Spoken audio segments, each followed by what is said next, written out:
The regular meeting of the San Francisco Ethics Commission will now come to order. First of all, I'd like to extend a welcome to our newest commissioner, Mr. Peter Keene. I wasn't here at his first meeting at the last commission hearing, so I just want to extend my personal welcome and glad you're aboard. Thank you very much, Madam Chair. It's good to be here. I'm enjoying being on the commission. I look forward to serving with you and with all the other members as well. And we look forward to you. Anyway, roll call.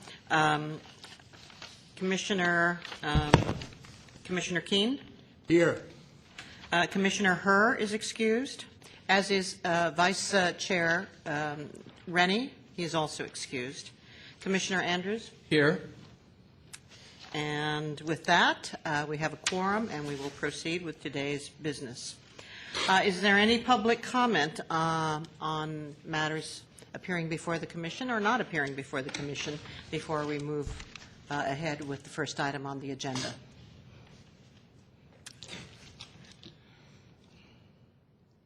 First up, discussion and possible action on draft amendments to the Sunshine Ordinance Regulation 67.33-1. Director St. Croix?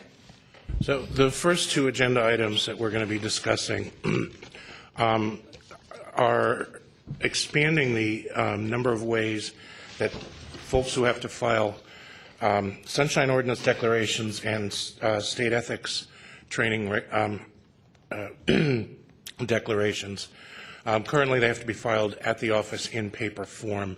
We're expanding this to allow them to send faxes or emails or regular mail in order to satisfy that obligation. And this will make it easier for folks to file those forms on a timely basis. Additionally, we're authorizing the Commission to set up a format for all electronic filing in the future. We don't have a platform for electronic filing for these two forms yet, but we plan to at some point, as we generally are moving toward all electronic filing for the things that we do. I would just like to say that really anything that we can do to make filing for candidates and their staff easier, I think is an important step for us. These actually affect city office holders and city employees who have to file these. Right. Any discussion? Commissioner Andrews, Commissioner Keene? I agree with Mr. St. Croix that this is something that's certainly overdue in regard to all city activities that that allow for electronic use of things rather and get us out of the paper age. So it's certainly a good idea. I have one observation, which of what must be a typo or a mistake in regard to the attachments that are involved, particularly what I'm referring to is the attachment having to do with the form for the Certificate of Ethics training. That's involved. That's attached. I believe there's a mistake if in the first bullet point where it says, "Please review the following to determine when you must complete the training." It says if you were in office and completed training in 2013, you must complete ethics training within 2 years of your last training. And here's where I think the mistake is. For example, if you satisfied your training on March 3rd, 2013, you must complete another ethics training session by March 2nd, 2014. That seems to be a contradiction.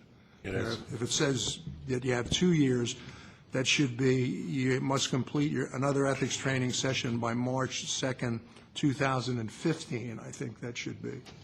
We'll change it. Okay. I'm wondering how many hundreds, if not thousands, of people filled out this form without catching that. Actually, this is an update. Oh, it is. So Okay. I don't think anybody's used it yet.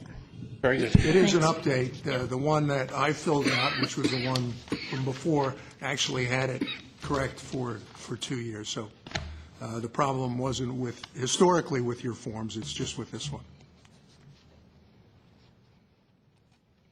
Any other discussion, Commissioners? I have none. Any public comment on this matter?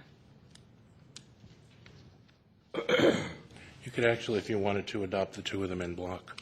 All right. Do I hear a motion? Do we need a motion for that? Do I hear a motion to adopt both of these changes? So moved. I second. All in favor? Aye. Aye. Okay. Well, those two are passed, and we move on to the next one. Okay. The next draft regulation. All right, there's 4 proposed changes here. What we're trying to do is elected officials who travel are required, sorry. I'm sorry to interrupt, Deputy City Attorney Andrew Shen. I just want to, I apologize, I stepped out of the room for a minute. I just want to make sure we took public comment on the last items before moving forward. We did. We and did? There was no public comment. Okay, great, thank you. And seeing as there is only one member of the audience, I didn't ask for an additional public comment. Okay, thank you very much.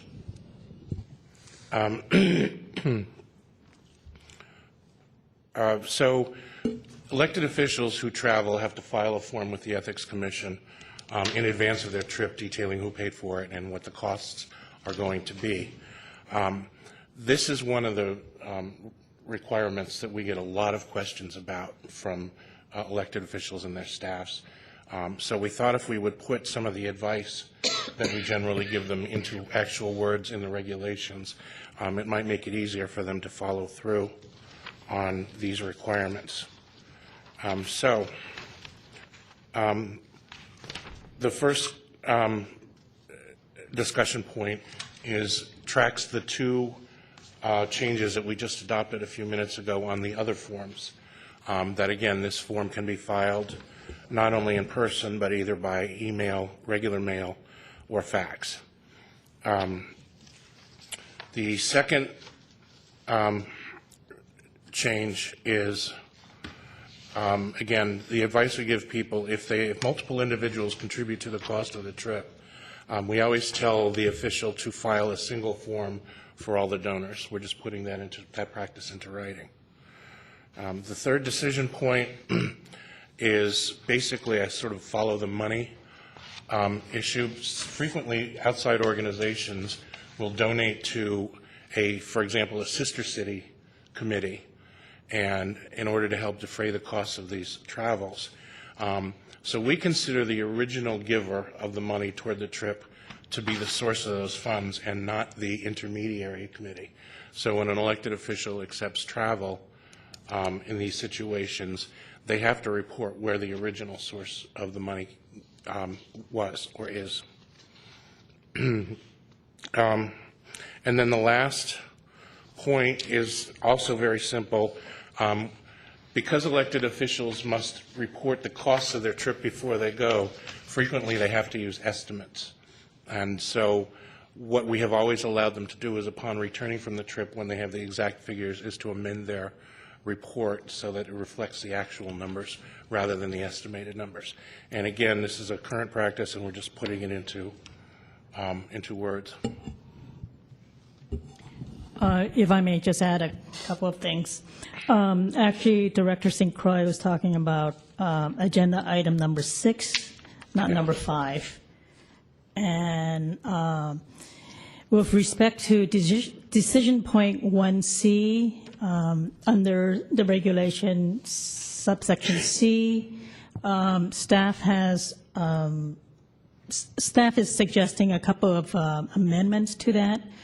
One is on the second line on page 3, under 1, we suggest using the word may rather than shall, so that it reads, a contribution used in whole or in part to fund a trip when directed towards a particular elected official may constitute a gift to that elected official for the purposes of the PRA and the Campaign and Government Conduct Code.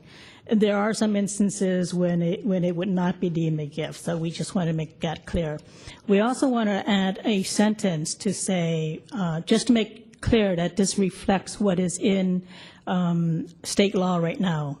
So the sentence that we would like to add at the end of the sentence I just read is, as set forth in FPPC regulation Section 18945, the nonprofit organization funding the trip is not the true source of a gift of travel if it is merely an intermediary for the contribution. And I apologize for skipping an agenda item. We'll go back to it.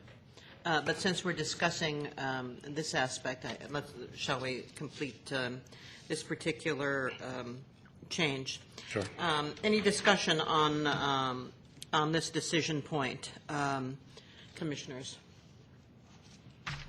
I think it's desirable. It certainly gives greater guidance, much necessary guidance to someone who's in this position. So I would favor it. I'm in favor of it as well. And again, you can do the 4 decision points en bloc if you want to. Okay. And I think, again, anything that makes it easier for elected officials, candidates, staff to do something, I think that that's something that we should always try to incorporate. Any comment, any public comment on this matter? Hearing none. Now, do we want to cover the other? There are four decision Yeah, points. if you make a motion to adopt all 4 decision all points right. en bloc All right. with the staff suggested changes. Do I hear a motion to that effect? I move that we adopt these 4 decision points with the recommended staff changes. Second. All in favor? Aye. Aye. Aye. The motion passes. Now we'll go Okay. back to the draft regulation having to do with the contractor ban. Okay, so certain people who have contracts with the city that are less than 6 months old, and people who are seeking contracts with the city are prohibited from making contributions to political candidates for local office. So it's incumbent upon candidates to try to figure out who among their contributors are not allowed to make these, and to not take those contributions. People who are banned from making contributions are also not supposed to make them under the law. Some candidates have begun using a disclaimer on their contribution forms that essentially say, if you have a contract with the city that's less than 6 months old, or if you're in negotiations on a contract, you may not make a contribution. So you have to check off a box that says, I am not one of these people. This measure will give the candidate some measure of cover as having done their due diligence, because it's very difficult for them to know and weed out who the contributors that should not be making contributions. It's not mandatory, but we feel it will be helpful to candidates and their potential contributors from unwittingly violating the law. I have a question. So the onus on this is actually on the contractor himself. Yeah, well, under the law, both the contributor who makes an illicit contribution and the candidate who takes it are liable. Are both liable? Yeah. So they share the equal responsibility Right. for that. So this essentially would put those people who are potentially in that situation where they shouldn't be making a contribution, give them the knowledge that you shouldn't do this. And someone who's got a contract with the city is much more likely to know it than the people they're making contributions to. So we're giving some measure of relief to candidates who use this language in order to alert contributors who may be in this category. And this would be on all of the, any kind of printed material, all printed material, if they're soliciting widely? This could be on, again, as Director St. Croix said, this is not mandatory, although many committees and many candidates and their committees already have such language. We're just suggesting this as a way for candidates who have a very difficult time figuring out who is barred under Section 1.26 to have a way out. If they do have this document, and if the contributor signs it, then it shows that they've performed their due diligence. And the contributor signs it. Yes, it is the contributor who signs it. Under state law, anybody who makes campaign contributions over $100 has to provide certain information, including address and occupation. So candidates generally use contributor cards so they can fill out this information, which they must report to us when they do their campaign reporting. So this is where this statement would appear on that card that the donor actually fills out. This is always very tricky. I say this as an executive director who holds some city contracts, and obviously I don't write any checks, but I've seen in the past, unwittingly, unknowingly, that the executive director's partner, who shares a joint checking account, was very excited about that candidate. And if you can, Jack, play that out for me, and writes the check and actually didn't check in with the executive director who holds the contract, obviously, is the CEO and the officer of the agency. Is that executive director, or is that particular person who holds that contract with the city responsible for that? How is that treated? Well, the people who can't make contributions doesn't extend to the spouse of someone who can't. In general, when someone has a joint account, we've allowed that account to be used for the spouse or significant other, whatever you want to partner to make the contribution, provided that the person who's not banned doesn't sign the check. So the signatory to the check is the contributor. Is the contributor, even though both names are on. Yeah, and that is a red flag often. People will say so-and-so made a contribution, and we would check, and it was actually the spouse. You can avoid that trouble by, using a separate account, but the way the law is written, we don't require it. I wonder, since the underlying problem is to make sure that we don't have people who are engaged in any kind of contracts who do make contributions, whether it might not be a good idea just to make the language mandatory to begin with rather than to just suggestive. Then we've got an assurance of due diligence, and beyond an assurance of due diligence, we have some further assurance that contributions aren't being made by people who shouldn't be making the contributions. We actually talked with some interested persons regarding that, and what we were told was if you made this mandatory, you would dissuade contributions, so the candidate would not get contributions if you made it mandatory. This is what we were told. Well, there are some contributions that we want to dissuade. Well, there are some contributions that are absolutely prohibited. Yeah, that's what we're trying. That's what we're trying to do, to make sure that those contributions don't get made and are dissuaded. So the idea that I'm having difficulty processing the idea, well, it's going to dissuade contributions. That's my whole point. We'd want to dissuade. But the feeling was that people would just not contribute to candidates generally.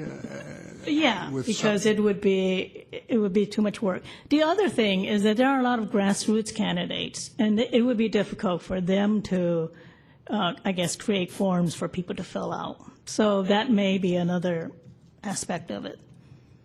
I think that's more persuasive in terms of just someone who wants to make their way up and gets on the ballot and doesn't have the resources or the knowledge to do this. We did go round and round on this, whether it should be mandatory or not.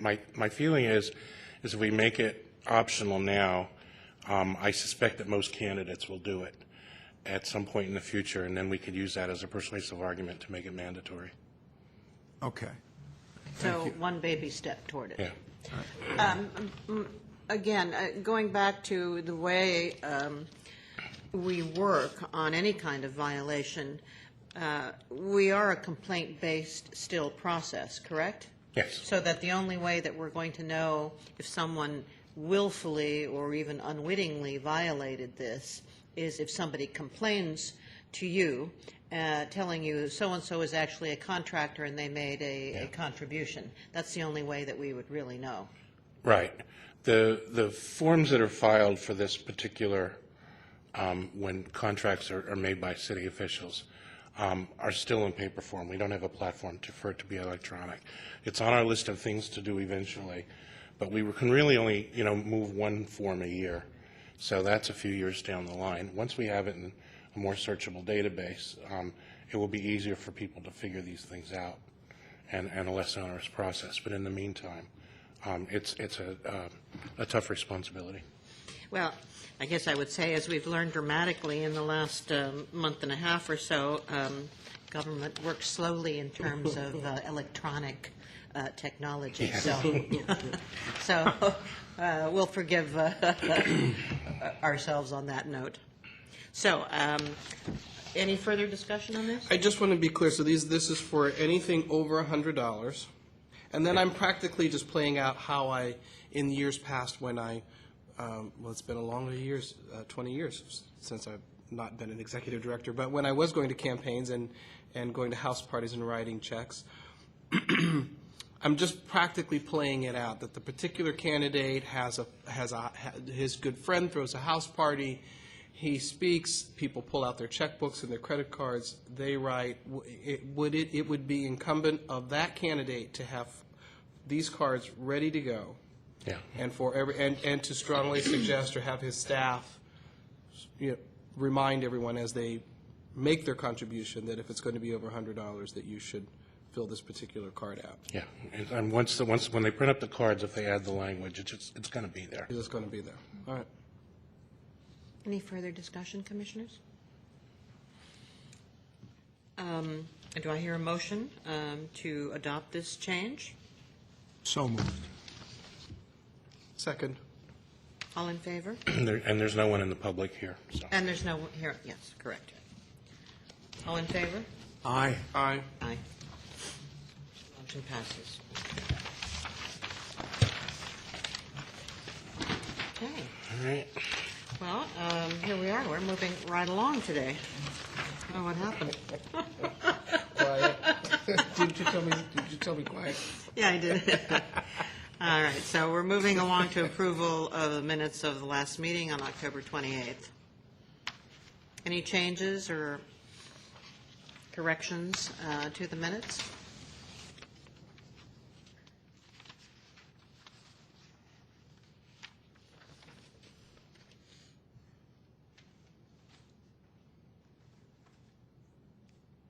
No.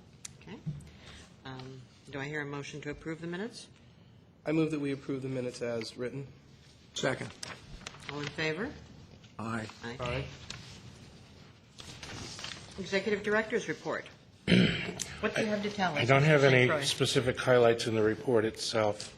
It does mention that I taught a class at Presidio University, and I got a nice tweet for the Ethics Commission. Big shout out to John St. Croix, Executive Director, and guest speaker in today's Public Administration Policy class. I thought that was nice. It is very nice. Well done. We're glad to hear it. I would I'm not surprised. I want to remind the commissioners that your anti-harassment training has to be completed by the end of December, and I've sent you emails along those lines. We're going to do, as you know, next year we go to all electronic filing for Form 700s. So we scheduled trainings for February 5th at 2 o'clock and March 5th at 2 o'clock in room 408 down the hall for people that And need it. this is training for the general public? Or Well, for the people, filers. that would be People have to filing it, file. yes. You don't necessarily need training, but we're providing it for people that are going to face some difficulty. I want to show you this. There's a citywide database that has been created to allow people, the public, greater access to information that's available through city agencies. And this chart shows you the level of participation by department. It's actually by username, and the top line, Stephen Massey, is our tech person. So that purple line represents the Ethics Commission, and you can see that our participation in this far exceeds other departments. Stephen wanted me to point out, because he's a modest young man, that many members of the staff actually make these contributions of data, but he's the main user, which is why his name is the one that's up there. But Does he ever sleep? he's a magnificent staffer, and we're very lucky to have him. Finally, I have one other thing that I would like to point out, and I don't want to do this. It makes me very sad, but tonight is Mabel Ng's last meeting.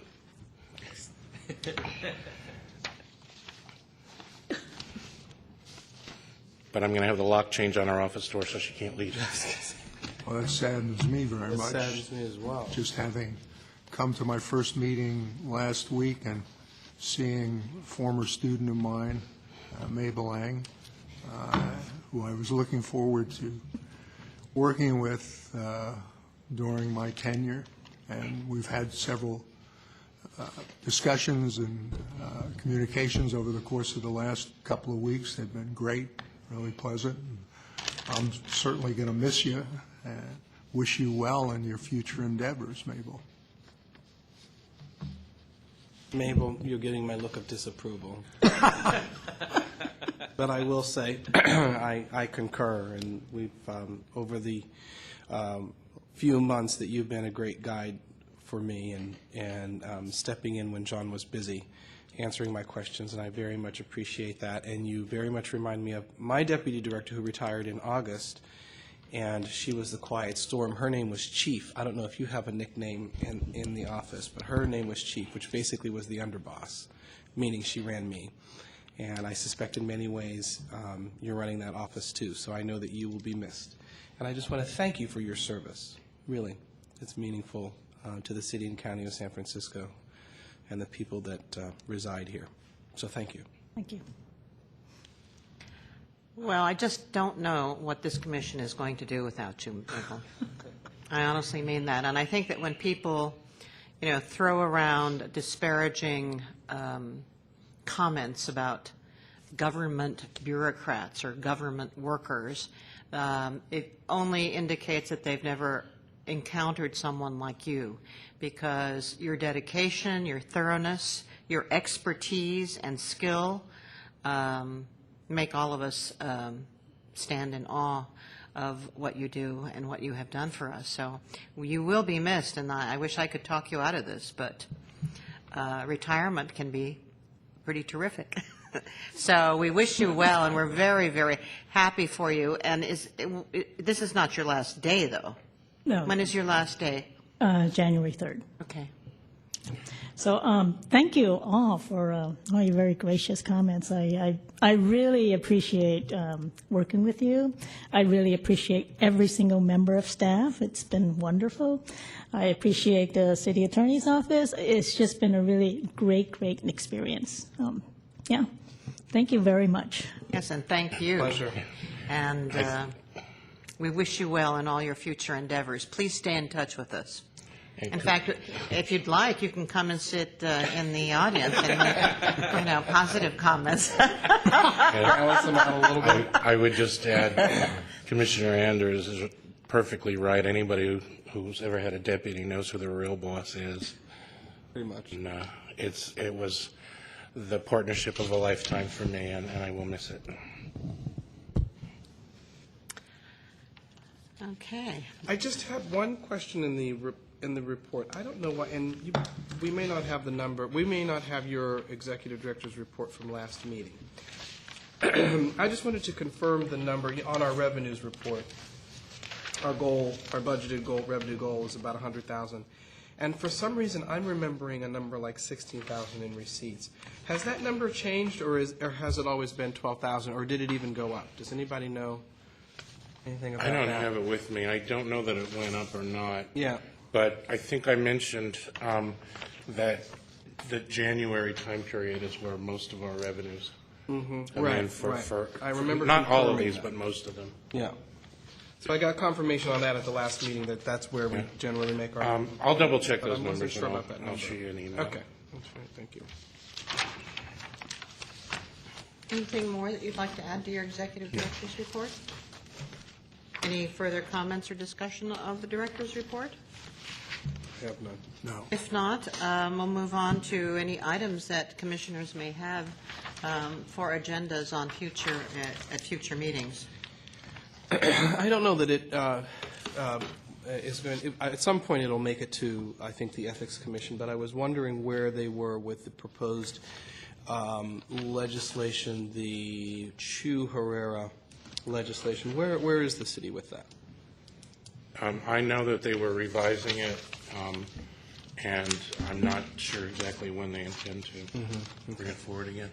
That's correct. I think there are some revisions contemplated. I think they're still being worked out. It doesn't yet have a committee hearing scheduled, so it actually hasn't had its sort of full examination in a public hearing with opportunity for public comment. I see. But I think people do want to move it forward fairly soon. Okay, thank you.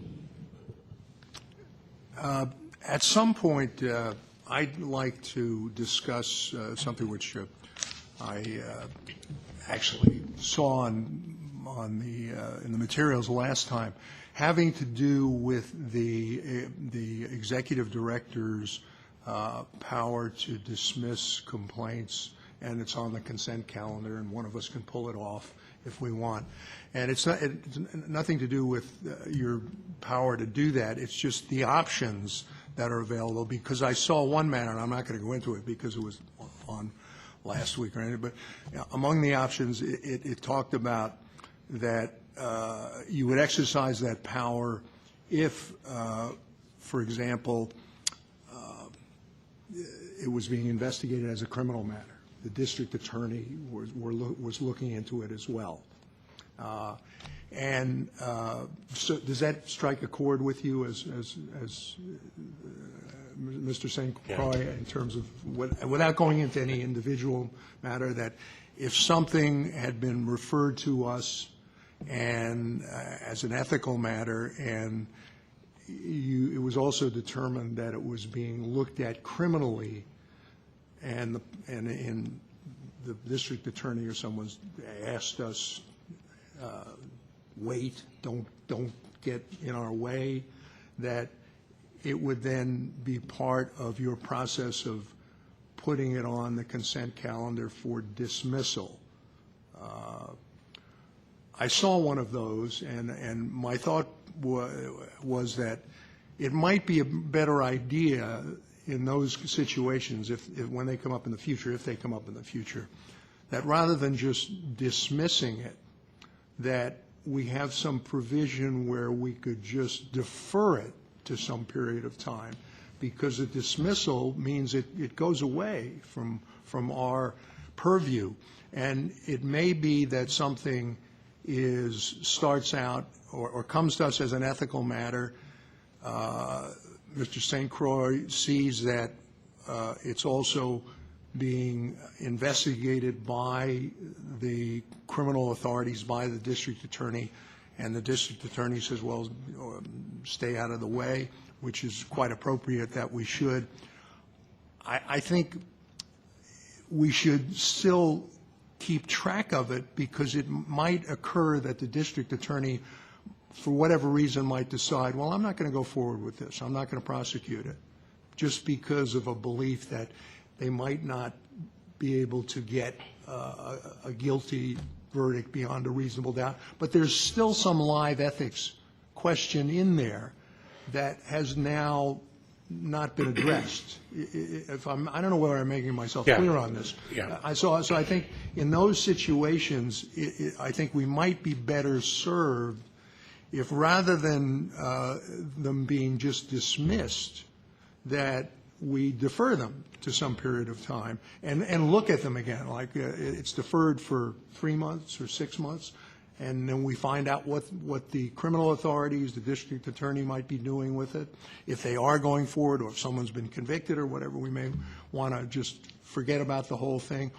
But if they then, if we hear that the district attorney or the criminal authorities have decided, well, we're not going to bother, or we're not going to pursue any further action, at that point, we may want to take another look at it to see if we want to do anything. Well, there's nothing to stop us if we've dismissed a complaint from reopening it. And there are occasionally been times when higher authorities pursued an investigation and didn't necessarily go anywhere. The problem with your solution is we have to meet certain performance measures every year that the city requires of us. And the length of time it takes to conclude an investigation is one of those. So if we left cases that we're not investigating open, it's going to bring down the percentage, or it's going to bring up the level of average time that it takes us to complete each investigation. So it's going to hurt the performance measure. Well, that doesn't impress me, because what you're saying is that in order to have good statistics showing that we're really efficient and getting things done with dispatch, we would allow something to get away from our purview that we shouldn't allow to get away from our purview. I'd rather take the hit on what the appearance of our statistics are in terms of, well, we've continued something for a while, so therefore our getting cases turned around doesn't look as good as it did before, rather than risk the idea of someone who has committed an ethical breach that's under our jurisdiction. We've not done anything about it, and nobody does anything about it because we don't get back to it. I understand what you're saying about the idea that nothing prevents us from taking on a complaint again after it's been dismissed. But in my view, where generally once you dismiss something, unless something happens to red flag it for you, it isn't going to come back. So let me do this. I think either what you're proposing, or maybe we could come up with a process where we put these referrals or cases into a tickler file where we automatically review them after a certain amount of time. But we're getting into a policy discussion that's not on the agenda, so I don't think we should carry. no, that's why I Well, was this is saying a about something. recommendation for a future Recommendation for meeting. And I future do think discussions. that what you've brought up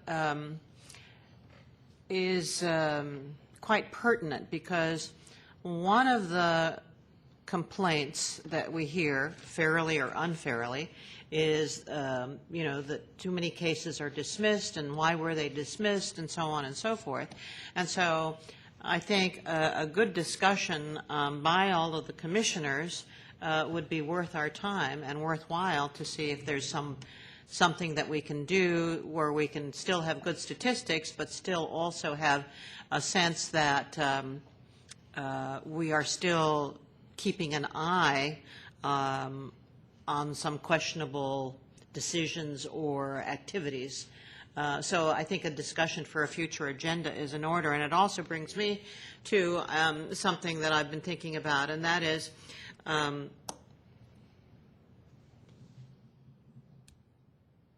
I don't think that the vast majority of San Franciscans, and I've said this before, really know what the Ethics Commission is about or what we do. I think when the public hears Ethics Commission, they have a completely different notion of what our work is, and not at all a real idea of what the actual work is. And I think that at some future meeting, I think it would be worthwhile, and especially if we have a good number of people in the audience, to kind of go through, this is who we are and this is what we do, and we want the public to understand why we do what we do, and it isn't always what the public expectation may be, and there are reasons for it.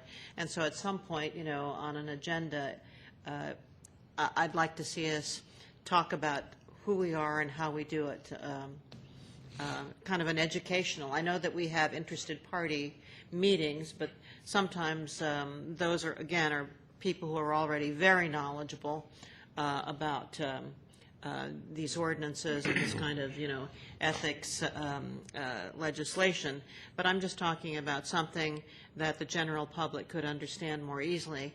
And, of course, we are televised, so that's an opportunity to reach more people who amazingly do watch this on TV. Yeah. So that would be my recommendation for a future meeting, perhaps something at the beginning of the year or something like that. I know we're not going to get into the policy discussion, but I do see, I see the value in coming up with a mechanism that would allow us to fully exercise our duties and responsibilities and also seek to not, in any kind of way, damage or negatively affect our performance. I don't know how many there are. I guess that's a question I would want to find out, and we can have this discussion later, like how many of those cases really are there in a year that ultimately have a higher authority investigating, in which case we dismiss.